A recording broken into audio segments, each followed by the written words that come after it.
Ders 1. Öğle yemeği lojistiği. Hey Anna, biraz acıkmaya başladın. Öğle yemeği yiyelim mi? Bana iyi geliyor. Aklında ne vardı? Biraz sandviç ve konserve çorba alabiliriz diye düşünüyordum. Bu çok isabetli olurdu. Oh, sandviçler ve çorbalar. Klasik bir öğle yemeği kombinasyonu. Ara öğünleri de unutmamalıyız. Kesinlikle. Biraz cips almamız gerekecek ve hemen. İyi bir esnesme başka ne olabilir ki? Hemen biraz kraker ya da biraz karışık pizne ne dersin? Bu bize güzel bir çeşitlilik sağlar. Harika fikir. Trahi karışımı biraz tuzlu tatlı bir aksiyon için mükemmel olurdu. Ve aynı zamanda güzel ve sabitli bir seçenek. Kesinlikle. Sandviçlerin ve çorbaların doyuruculuğunu daha hafif, çıtır atıştırmalıklarla dengeleyebiliriz. Bir plana benziyor. Artık markete mi gidelim? Açlık sancıları çekmeye başlıyorum. Hadi yapalım. Oraya ne kadar erken ulaşırsak lezzetli öğle yemeği çeşitlerimize o kadar erken ulaşabiliriz. Mükemmel. Sandviçim için tam buğday üzerine hindi ve cheddar peyniri düşünüyorum. Peki ya sen? Mememe kulağa lezzetli geliyor. Kruvasan üzerinde klasik ton balıklı salata havasındayım. Bunda yalnız gidemem. Ton balıklı salata. Mükemmel seçim. Peçete de almayı unutmamalıyız. Herhangi bir karışık aksilik istemiyorum. Beygörüz. Ve belki hepsini yıkamak için biraz selenmiş su veya meyve suları. Susuz kalmamam lazım biliyorsun. Kesinlikle. Pekala. Midelerimiz topyekun bir isyan başlatmadan yola çıkalım. Haha yolu göster John. Tam arkandayım. Günün geri kalanında yakıt doldurmaya hazırım. Harika. Kesinlikle lezzetli ve doyurucu bir öğle yemeği olacak. Ders 2. Çok kültürlü göç. Hey Anna, Avustralya'nın son yıllarda kültürlerin kaynaşma noktası haline geldiğini biliyor muydun? Gerçekten mi? Bunu fark etmemiştim. Nasıl bir kültürel çeşitlilikten bahsediyoruz? Son birkaç on yıldır Avrupa'nın çeşitli ülkelerinden birçok insan Avustralya'ya göç ediyor. İlginç. Avustralya'nın yaşamak ve çalışmak için tercih edilen bir yer olduğu düşünüldüğünde bunun mantıklı olduğunu düşünüyorum. Kesinlikle. Ülke, Avrupa'nın her yerinden İspanya, İtalya, Yunanistan, aklınıza ne gelirse bir göçmen akinine uğradı. Bu oldukça etkileyici. Bunun Avustralya'nın kültürel manzarasını bazı benzersiz şekillerde gerçekten şekillendirdiğini hayal edebiliyorum. Kesinlikle. Artık Avustralya yaşam tarzı boyunca örülmüş Avrupa geleneklerinden etkiler bulacaksınız. Bu gerçekten canlı ve dinamik bir toplum yaratmalıdır. Bir gün bu kültür karışımını ilk elden deneyimlemeyi çok isterim. Kesinlikle ziyaret etmelisiniz. Yemek, müzik, mimari, hepsi harika bir eritme potası. Kulağa harika geliyor. Farklı kökenlerden insanların bir araya geldiği hareketli sokakları hayal edebiliyorum. Gerçekten olağanüstü.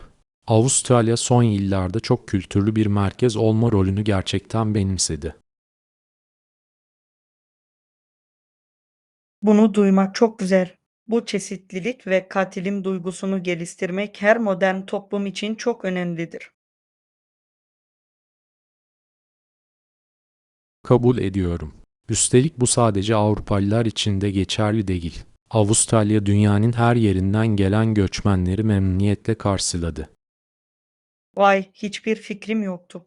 Yer altında mini bir Birleşmiş Milletler gibi. Bu, bazı büyüleyici kültürel alışverişlere yol açmalıdır.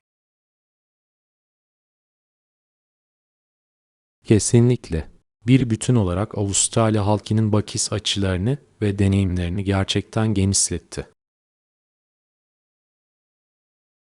Tahmin edebiliyorum. Farklı kökenden insanlara bu kadar açık ve misafirperver bir ülke görmek ilham verici.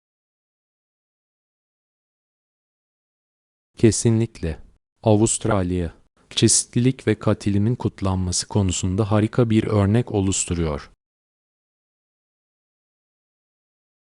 Şimdi de Avustralya'ya bir gezi rezervasyonu yaptırmak için can atıyorum. Kendimi bu canlı, çok kültürlü atmosfere kaptırmak istiyorum. Seni suçlamıyorum. Kesinlikle seveceğinizden emin olduğum bir deneyim. Herhangi bir seyahat ipucuna veya tavsiyeye ihtiyacınız olursa bana bildirin.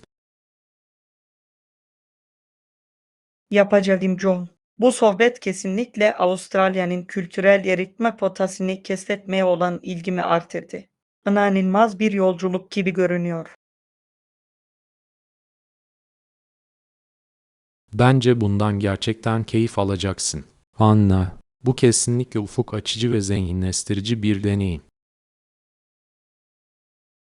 Ders 3 trajediden sonra dayanıklılık. Anna, seninle kafamı kurcalayan bir şey hakkında konuşmam gerekiyor. Elbette John. Nedir? Benimle her konuda konuşabilirsin.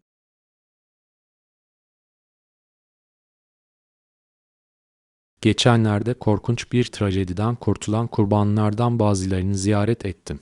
Aldıkları yaralar yürekleri dağladı. Ah hayır, bu kesinlikle berbat geliyor. Sormamın sakıncası yoksa ne oldu? Bu korkunç bir olaydı. Pek çok masum insanın yaralanmasına ve travma yaşamasına neden olan bir şiddet eylemiydi. Ne kadar ikici. Kurbanlara vereceği fiziksel ve duygusal zararı hayal bile edemiyorum.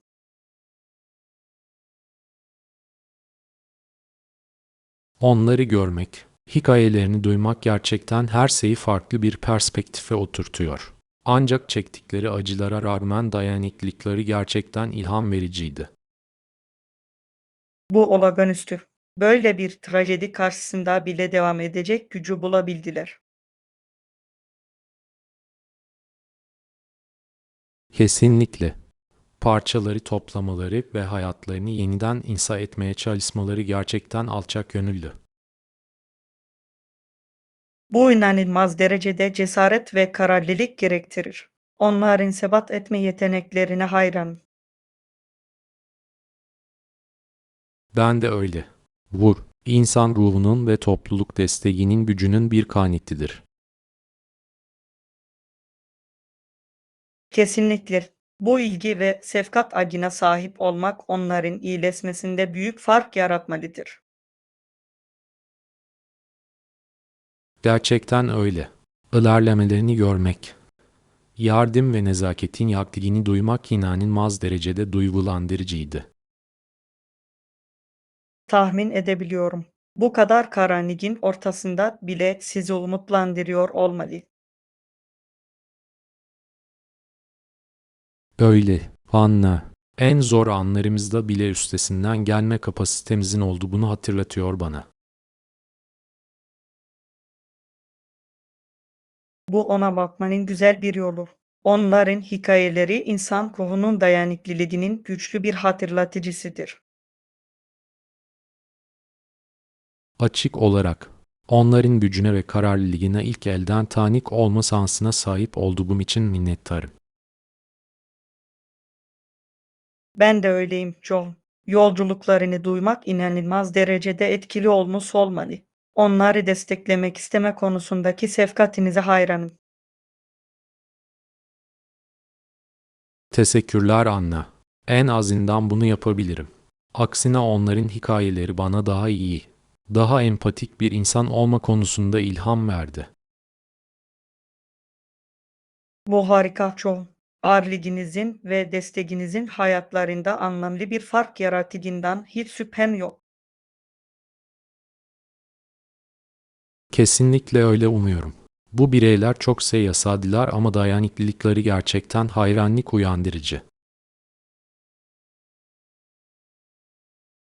En karanlık anlarımızda bile iyileşme ve güçlenme kapasitesine sahip olduğumuzun güçlü bir hatırlatıcısıdır. Kesinlikle. Hikayeleri benimle kalacak ve umarım baskılarına da ilham verebilirler. Ders 4 Bilim okuryazarlık ayrımı. Hey Anna, son zamanlarda bilim, teknoloji ve beşeri bilimler arasındaki ilişki hakkında çok düşünüyorum. Gerçekten mi? Bu kavsak hakkında ne düşünüyordun? Edebi ve bilimsel teknolojik alanlar arasında sıklıkla bu ayrım var gibi görünüyor. Beşeri bilimlerdeki bazı insanlar bilim ve teknolojinin önemini görmezden geliyor veya göz ardı ediyor gibi görünüyor. Bu ilginç bir gözlem. Sizce bu ayrım neden var? Bunun iki alan arasındaki farklı zihniyet ve yaklaşımlarla ilgili olduğunu düşünüyorum. Bilimsel yöntem tamamen ampirik veriler ve ölçülebilir sonuçlarla ilgilidir. Beşeri bilimler ise daha çok yoruma ve öznel deneyimlere odaklanır. Ne demek istediğini anlıyorum. Bilimde nesnellik ve ölçülebilir gerçeklere yapılan vurgu, edebiyat ve sanatın daha niteliksel dogasıyla çelişebilir. Kesinlikle. Ama bunun bir hata olduğunu düşünüyorum. Bilim ve teknoloji göz ardı edilemeyecek veya dışlanamayacak kadar önemlidir. Dünyamızı derin şekillerde şekillendiriyorlar. Kabul ediyorum. Bilim ve teknolojinin günlük yaşamlarımız, kültürümüz ve evren anlayışımız üzerinde çok büyük etkisi var. Onları görevden alma lüksümüz yok. Kesinlikle. Dil, yenilenebilir enerji ve iletişim gibi alanlardaki gelişmeler insan medeniyetini dönüştürdü. Edebi sanatların yanında masaya oturmayı hak ediyorlar.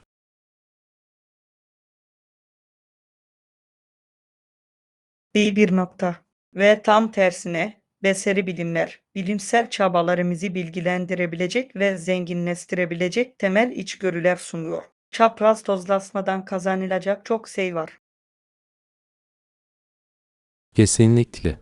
Edebiyat, felsefe ve sanat bize insanlığın durumu hakkında daha derin bir anlayış sağlar. Bu bağlam, bilim ve teknolojinin uygulanmasına rehberlik etmek açısından çok değerlidir. Kendi adıma bundan daha iyi söyleyemezdim. Bu iki alan birbirini dışlamaz, birbirlerini tamamlayıcı, bilgilendirici ve zenginleştirici olmalıdırlar. Tüm kalbine katılıyorum. Aralarındaki yapay engelleri yıkmalı. Daha fazla işbirliğini ve disiplinler arası düşünceyi teşvik etmeliyiz. Kesinlikle. Bilimsel, teknolojik ve hümanist bakış açılarını bütünleştirmek, bugün dünyanın karşı karşıya olduğu karmaşık zorlukların üstesinden gelmek için çok önemlidir. Bir dedin Anna. Bu ayrım arasında köprü kurmaya ve hem bilimlerin hem de beşeri bilimlerin masaya getirdiği muazzam değeri kabul etmeye başlamamızın zamanı geldi. Daha fazla katılamazdım Joe. Bu yapmamız gereken önemli bir konuşma. Bu alanları bir araya getirmek ilerleme ve yenilik için sarftır.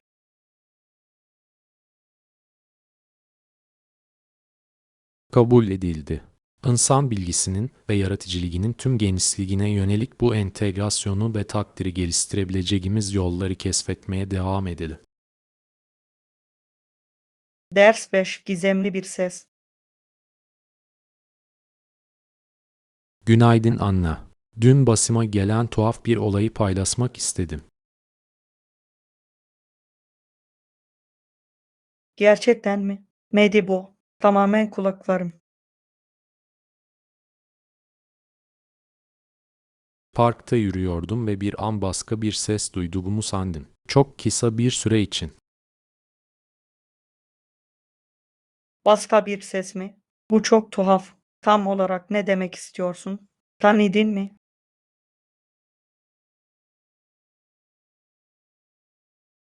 Hayır, olay bu. Sadece birkaç kelimeydi ama kim olduğunu veya nereden geldiğini tam olarak çıkaramadım. Ne kadar tuhaf. Sesin ne söylemiş olabileceği hakkında bir fikrin var mı? Veya hatırlayabildiğiniz başka ayrıntılar var mı? Bir düşüneyim. Sözlerin hızlı hareket etmeliyiz veya zaman daralıyor gibi bir şey olduğunu düşünüyorum. Vay, bu oldukça kaygı verici. Bunun neyle ilgili olabileceğine dair herhangi bir teoriniz var mı? Açıkçası emin değilim. Her şey o kadar hızlı oldu ki. Hala parçaları kafamda birleştirmeye çalışıyorum. Bu rahatsız edici olsa gerek. Etrafta sesin kaynağı olabilecek başka birini gördünüz mü? Hayır, bu garip kısım. Park oldukça boştu ve etrafta kimseyi görmüyordum.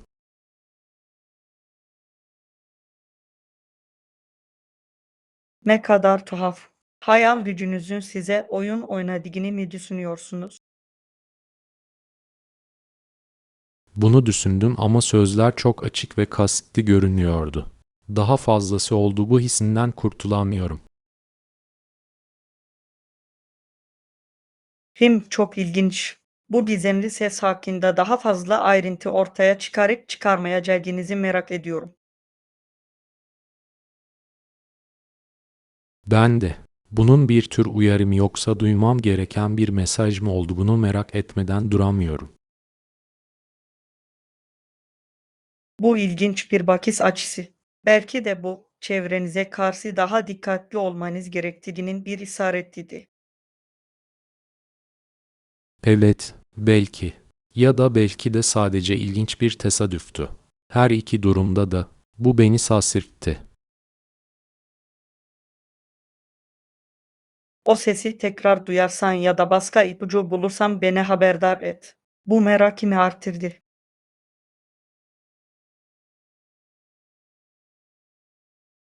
Yapacağım. Anla. Bir dahaki sefere parka girdiğimde kesinlikle daha dikkatli olacağım.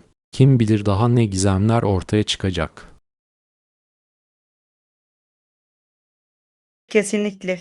Bunun gibi gizemli olaylar her zaman bu kadar ilgi çekici hikayelere yol açar. Daha fazlasını duymak için sabırsızlanıyorum, Joe.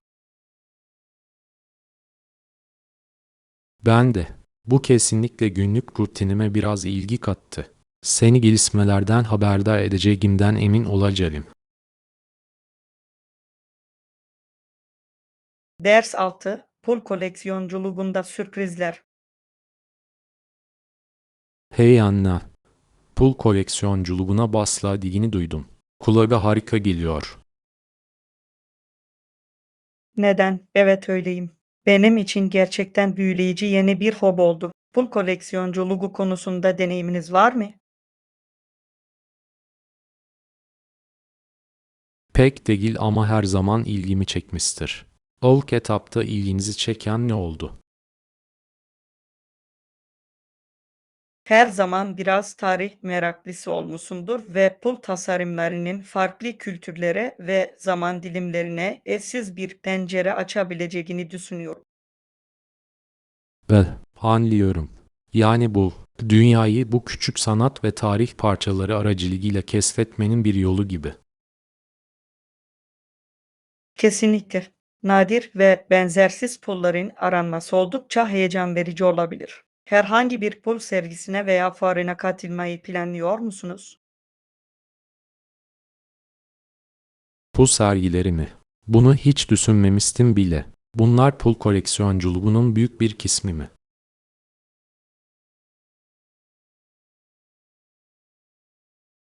Kesinlikle. Koleksiyoner arkadaşlarınızla bağlantı kurmanın, yeni satın alımlar keşfetmenin ve hobi hakkında daha fazla bilgi edinmenin harika bir yoludur.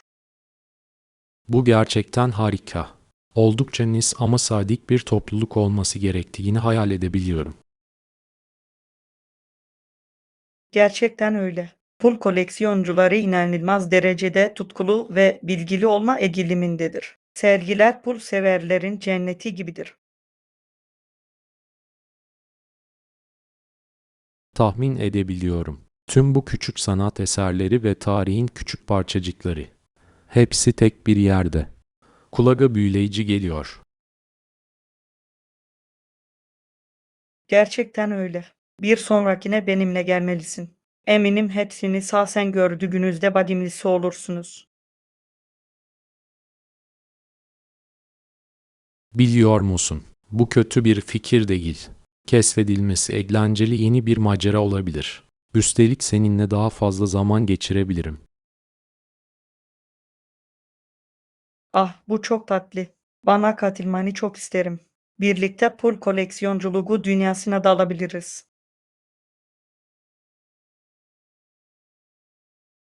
O zaman bu bir randevu. Bu hobinin neler sunabileceğini görmek ve zengin tarihi hakkında daha fazlasını öğrenmek beni heyecanlandırıyor. Müthiş. Sadece onu seveceğini biliyorum. Pul koleksiyonculuğu beklenmedik derecede ödüllendirici bir eğlencedir. Bunu sabırsızlıkla bekliyorum. Kim bilir belki bu süreçte kendime yeni bir tutku bile bulabilirim. Ruh budur. Bu çok eğlenceli olacak. Pullara olan sevgimi sizinle paylaşmak için sabırsızlanıyorum.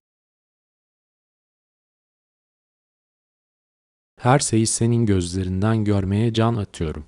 Bu bizim için harika. Yeni bir macera olacak. Kesinlikle. Bunun güzel bir pul toplama yolculuğunun başlangıcı olduğunu hissediyorum. Dalmaya hazırım Anna. Pul koleksiyonculuğu aydınlanmasına giden yolu açın. Ders yedik perili hayalet kasaba. Hey Anna, bir süredir Batı'da var olan bu büyüleyici hayalet kasaba hakkında bir şeyler okuyordun. Bodie, Kaliforniya'yı hiç duydun mu? Bu diye mi? Hayır, sahip olduğumu söyleyemem. Bu hayalet kasabanın ardındaki hikaye nedir? 1800'lerin sonlarında gelişen bir altın madeni kasabasıydı ama sonunda terk edildi ve çürümeye bırakıldı. Terk edilmiş. Bu çok ilginç. Kasabanın tamamen terk edilmesine ne sebep oldu? Görünüşe göre yerel halk bölgenin perili olduğuna inanıyordu ve vebalimiz gibi oradan kaçınıyordu. Buranın kötü, lanetli bir yer olduğunu düşünüyorlardı. Ah, ürkütücü. Yani kasaba halkı hayaletlerden ve lanetlerden korktukları için mi kalkıp gittiler? Kesinlikle. Hikayeye göre bölgedeki Kizilderililer, Bodhi'nin karanlık ruhların yasadığına inandıkları için onun yanına gitmeyi reddettiler. Ne kadar büyüleyici. Bu yerde dolaşan batıl inançları ve hayalet hikayelerini hayal edebiliyorum.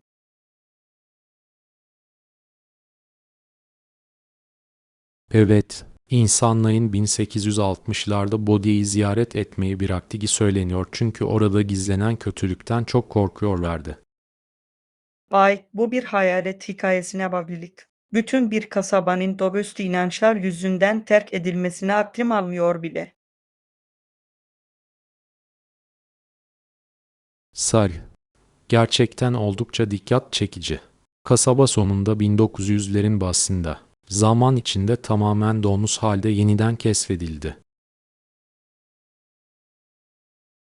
Bu ürkütücü bir manzara olsa gerek. Sadece terk edilmiş, harap bir kasaba, doka saatlerine terk edilmiş. Klasik bir hayalet kasaba olarak görülmesine sasmamalı. Kesinlikle. Bodie artık eyaletin tarihi parkidir ve onu bugüne kadar orijinal haliyle korumuşlardır. Bu inanılmaz. O terk edilmiş sokaklarda yürümenin ne kadar rahatsız edici olduğunu ancak hayal edebiliyorum. Kesinlikle. Bütün bir kasabanın batil inançlar ve korku yüzünden geride kalması fikri çok büyüleyici. Katılıyorum. Gerçekten büyüleyici bir tarih parçası. Hayalet kasaba havası onu popüler bir turistik cazibe merkezi haline getirmiş olmalı. Kesinlikle öyle. İnsanlar ürkütücü, uhrevi atmosferi kendileri deneyimlemek için oraya akın ediyorlar. İtirazı görebiliyorum. Kendinizi bu kadar perili bir geçmişe sahip bir yere kaptırmanın heyecan verici bir yanı var. Kesinlikle. Bodie her türlü hayal gücünü ve merakı harekete geçirecek türden bir yere benziyor. İlgimi çekti. Bu kesinlikle ilgimi çekti. Yapılacaklar listeme bu diye bir ziyaret eklemem gerekebilir.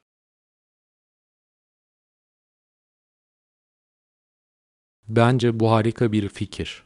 Ayrıldıktan uzun süre sonra bile gerçekten yanınızda kalan türden bir yer. Hayal edebiliyorum. Otantik bir hayalet kasabanın cazibesine direnmek zor olmalı. Bana her şeyi anlattığın için teşekkürler, Joe. Ne zaman istersen. Anla. Tarihin ve efsanelerin büyüleyici kısımlarını paylaşmaktan her zaman keyif alıyorum. Bodie gerçekten türünün tek örneği. Der 8 Alışveriş Merkezi keşfi. Günaydın Anna. Hoşunuza gideceğini düşündüğüm bir macera fikrim var. Ah, aklında ne tür bir macera vardı, Joe? Gününüzü yerel alışveriş merkezini keşfederek geçirmeye ne dersiniz? Gerçekten büyüleyici bulduğum tüm bu mağazalarda kaybolmanın bir yanı var. Alışveriş merkezi. İtiraf etmeliyim ki bu genellikle macera için ilk tercihim değil ama merakımı uyandırdı. İnanın bana, bunda alışverişten çok daha fazlası var. Mimari, insan çeşitliliği, her şeyin büyüklüğü, sanki kendi küçük dünyası gibi. Hemen sanırım bunun çekiciliğini görebiliyorum. İnsanları izlemeyi ve gizli mücevherleri keşfetmeyi seviyorum. Kesinlikle. Ve ne tür benzersiz mağazalara veya ilginç buluntulara rastlayabileceğinizi asla bilemezsiniz. Orada saatlerce vakit geçirebilirim. Saat der mi? Şimdi beni bu fikre gerçekten inandırıyorsun. Alışveriş merkezinde bu kadar büyüleyici bulduğunuz şey nedir? Öncelikle, çok çeşitli büyük mağazalar ve özel mağazalar son derece ilgi çekicidir. Her birinin kendine özgü bir kişiliği vardır. Bu doğru. Alışveriş merkezleri çok çeşitli perakende deneyimlerini tek bir yerde sunma edilimindedir. Kesinlikle. Ve ayrıca yemek alanları, eğlence seçenekleri, hatta küçük büfeler bile var. Kendi minyatür ekosistemi gibi.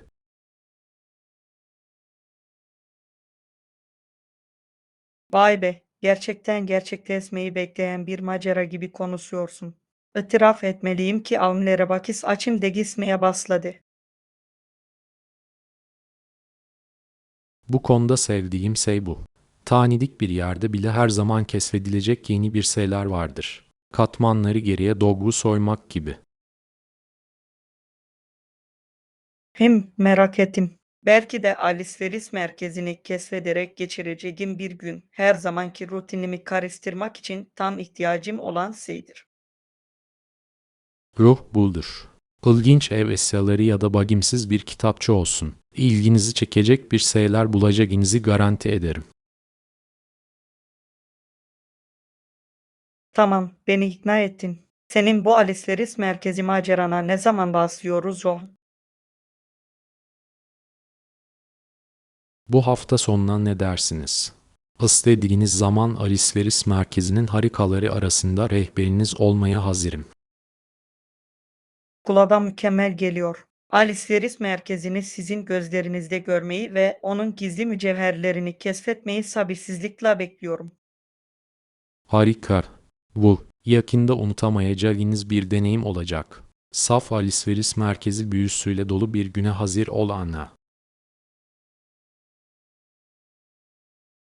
Sabırsızlıkla bekliyorum. Yolu göster John. Alışveriş merkezinin sonsuz olanaklarına dalmaya hazırım. Müthiş. Bu büyük bir maceranın başlangıcıdır. Şaşırmaya hazırlan dostum.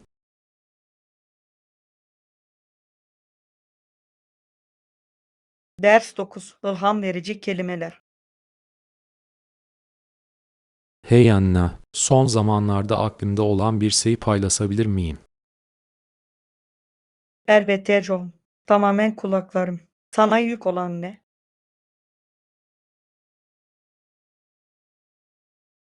Zorluklar karşısında bile özgüvenin ve pozitif kalmanın önemi hakkında çok düşündüm. Bu çok önemli bir konu. Son zamanlarda neden bu aklına geldi? Bazen ben de dahil olmak üzere insanların kendinden şüphe duyma veya başarısızlık korkusuyla çıkmaza girebileceğini fark ettim. Ancak özgüvenli kalmanın ve kendinize inanmanın önemli olduğuna inanıyorum. Tamamen katılıyorum. Bu içsel güce ve dayanıklılığa sahip olmak çok önemlidir. Özellikle de işler zorlaştığında. Kesinlikle. Önünüze hangi engeller çıkarsa çıksın. Bunların ruhunuzu kırmalarına veya kendinize olan inancınızı sarsmalarına izin veremezsiniz. Kesinlikle. Cesaretinizi kırmak kolaydır ancak kendinize olan güveninizi korumak büyük fark yaratabilir. Kesinlikle. Bence en önemli şeylerden biri. Başarısızlığın dünyanın sonu olmadığını, öğrenmek ve büyümek için bir fırsat olduğunu hatırlamaktır. Bu gerçekten akıllıca bir bakış açısı. Gerilemeleri iyileştirme sansı olarak yeniden çerçevelemek çok önemlidir. Kesinlikle. Ve biliyorsunuz, bence başka bir anahtar da etrafınızı sizi neşelendiren ve cesaretlendiren insanlarla çevrelemek. Evet, bu destek sistemi büyük fark yaratabilir. Yanınızda size inanan insanların olması çok değerlidir. Kesinlikle. Zor zamanlarda dayanabileceğiniz olumlu etkiler ağına sahip olmak çok önemlidir. Daha fazla katılamazdım. Özgüven çok güçlü bir araçtır ama arkanızda bir topluluk olduğunda daha da güçlü olur. Kesinlikle.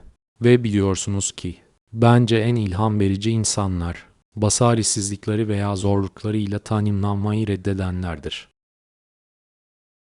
Kesinlikle. Hayat önlerine ne çıkarırsa çıkarsın. Dirençli kalan ve ilerlemeye devam edenler. Kesinlikle. Bunlar sonunda harika şeyler başaran insanlardır çünkü kendilerine olan inançlarını asla gözden kaçırmazlar.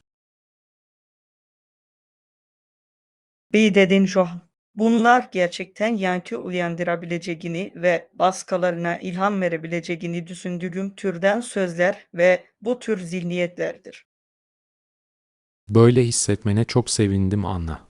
Güven ve azim mesajını yaymak gerçekten tutkulu olduğum bir şey.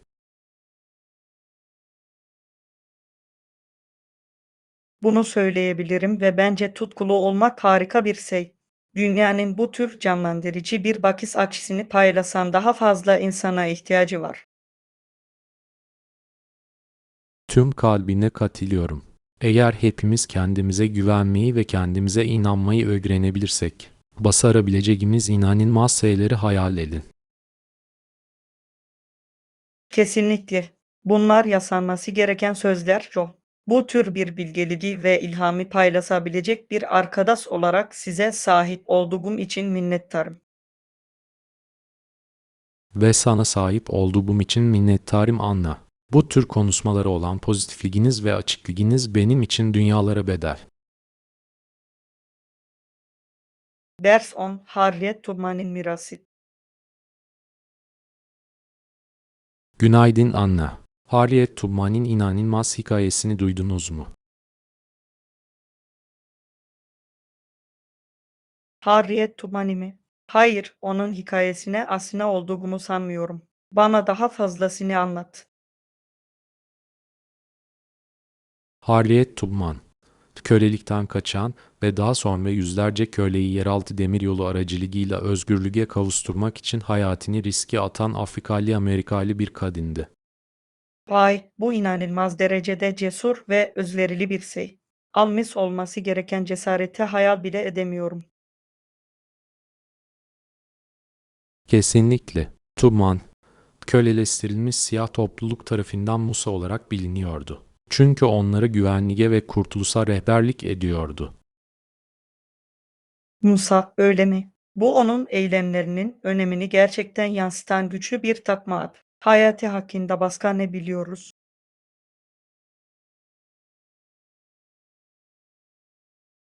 1869'da Tubman'ın inanılmaz başarıları hakkında, köleliğin dehşetine ve onunla savaşmak için gösterdiği kahramanca çabalara ışık tutan bir kitap yazıldı.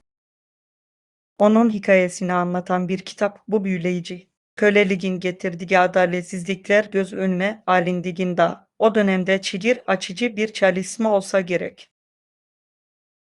Kesinlikle.